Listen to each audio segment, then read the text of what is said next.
Hola, ¿cómo están? Soy Yolanda Carmona, asesora inmobiliaria de Realty Work One y hoy vamos a platicar con el abogado Antonio Flores Hernández. Él es abogado de notaría con más de 20 años de experiencia y vamos a platicar un poquito de los mitos y realidades de los procesos de escrituración en notaría. ¿Cómo estás, Antonio? Muy bien, gracias Yolanda, muchas gracias por la invitación. Oye, bueno, pues tenemos algunas preguntas. Primero que nada, ¿cuál es la función del notario en un proceso de escrituración?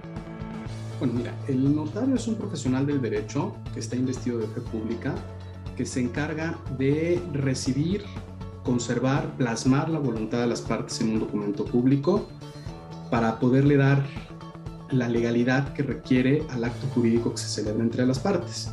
Entonces es muy importante que el notario participe en una operación de una traslativa de inmuebles porque es quien se encarga de darle seguridad jurídica a las partes que intervienen en la operación. Ok. ¿Por qué se tiene que escriturar una propiedad? La escritura es como la factura de tu casa. Entonces, si tú no tienes la factura de tu casa, tú no puedes acreditar que eres el propietario de la casa. Entonces, si la escritura que tú tienes no está otorgada de acuerdo con los requisitos que marca la ley, primordialmente otorgarla ante notario e inscribirla en el registro público de la propiedad, no vas a poder oponer esa propiedad frente a terceros. Entonces, mientras yo no tenga escriturada una propiedad, si alguien va y busca este inmueble en el registro público de la propiedad, se va a encontrar que está todavía a nombre del anterior propietario. Entonces, si alguien quiere embargar a la persona que a mí me vendió el inmueble, pueden embargarle el inmueble que yo le compré porque yo no tengo escrituras para acreditar que la propiedad es mía. O si llega alguien a tratar de buscar o de molestar a la persona que me vendió en esa propiedad, yo no voy a poder acreditar que realmente es mía. Por eso es que es muy importante siempre contar con tu escritura. ¿Y cuál es el proceso de escrituración? Mira, Yola, cuando vendedor y comprador se ponen de acuerdo en que van a celebrar la operación, lo ideal es que acudan inmediatamente con el notario. El notario se va a encargar de revisar que toda la documentación que presenta el vendedor del inmueble se encuentre en orden. Vamos a verificar que tenga escrituras, cuál era el estado civil que tenía cuando adquirió el inmueble, si el inmueble tiene los comprobantes que debe de tener de pago de impuesto predial o derechos por servicio de agua. Le vamos a pedir toda la documentación que va a requerir para efecto de cumplir requisitos fiscales o administrativos, como pueden ser el pago del impuesto sobre la renta o el cumplimiento de la ley federal para prevenir e identificar operaciones con recursos de procedencia ilícita, que es la que todos conocemos como la ley contra el lavado de dinero. Y por otro lado, al comprador, bueno, vamos a cerciorarnos de su identidad, vamos a pedirle igual toda la documentación que requerimos para cumplir con todos estos requisitos fiscales y administrativos, y además vamos a escuchar las necesidades y la voluntad del comprador. Por ejemplo, cuando el comprador dice que va a poner el inmueble a nombre suyo o a nombre suyo y de la esposa o a nombre suyo y de los hijos, el notario se encargará de asesorarlo para que pueda realmente cumplir con la expectativa que él tiene. Una vez que nosotros reunimos esta documentación, le vamos a pedir a diferentes autoridades una serie de documentos que son previos al otorgamiento de una escritura.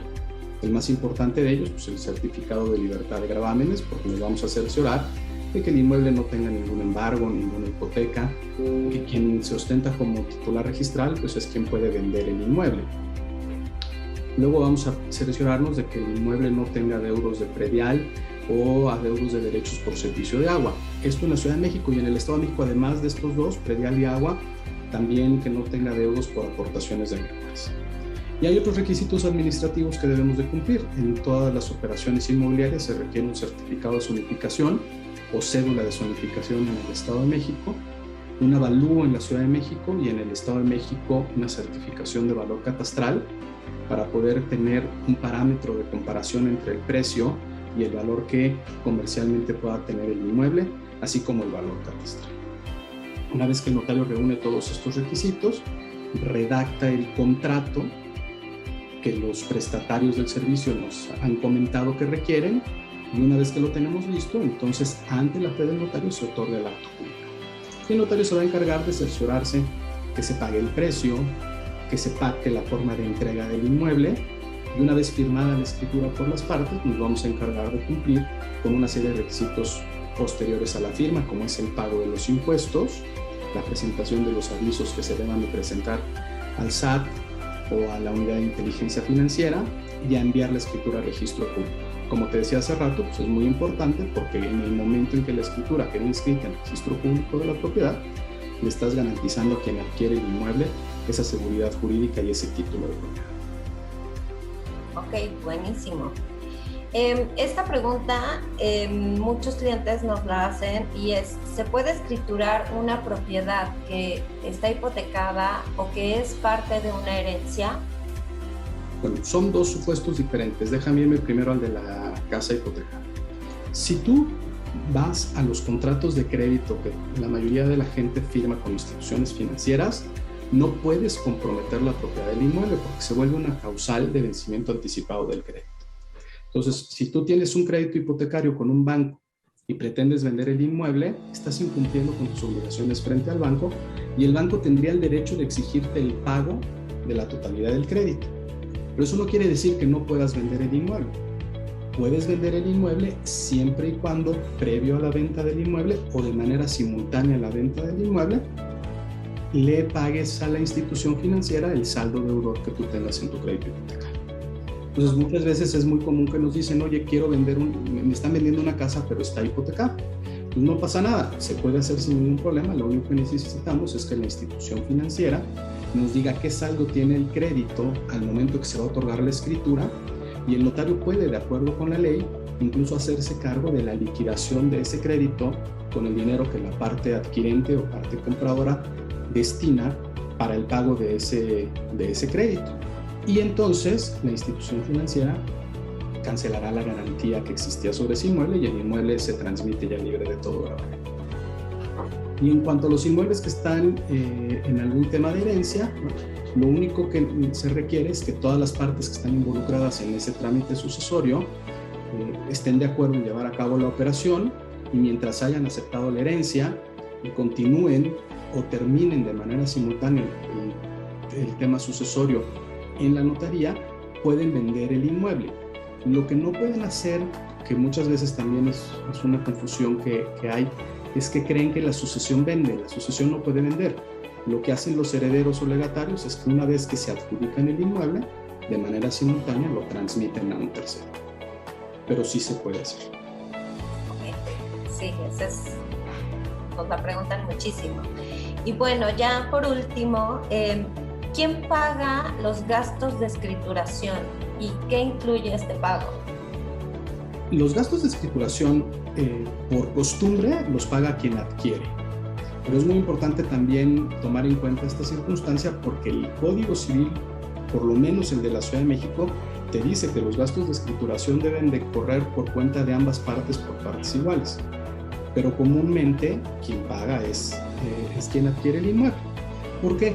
Porque quien adquiere el inmueble va a pagar en particular dos conceptos muy importantes. El impuesto sobre adquisición de inmuebles, lo que conocemos coloquialmente como el traslado de dominio, que es un impuesto que paga la persona que adquiere el inmueble. Entonces el contribuyente, el obligado al pago de esta contribución, es quien adquiere el inmueble, que es normalmente la mayor parte del costo de una escritura.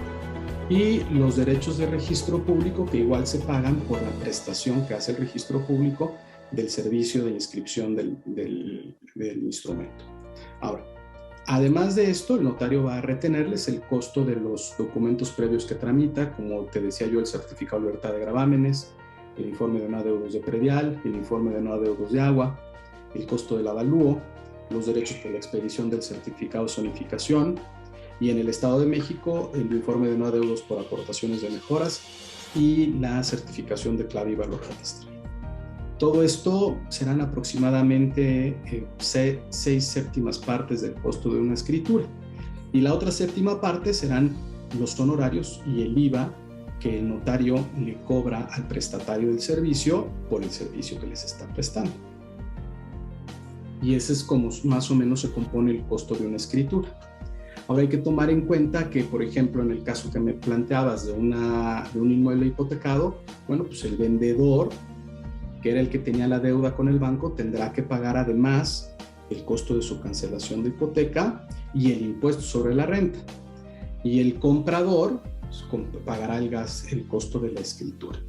O en materia de las herencias, bueno, los que sean herederos o legatarios en la sucesión y después vendedores en el contrato de compraventa, pagarán los gastos, impuestos, derechos y honorarios que se causen con motivo de la sucesión, y luego en la compraventa pagarán además el impuesto sobre la renta por la enajenación. Y el que adquiere solo paga el costo de la escritura de la adquisición. Okay. Buenísimo. Pues muchas gracias, Antonio. Creo que nos diste información súper valiosa y bueno, si nos puedes decir dónde te pueden contactar para cualquier duda, asesoría. Claro, con mucho gusto. El número de la notaría en donde yo trabajo es 55 52 02 28 34 y en el correo afh@notarías21 y 132.com. Y ahí estamos a sus órdenes. Muchas gracias. Ustedes. Bye.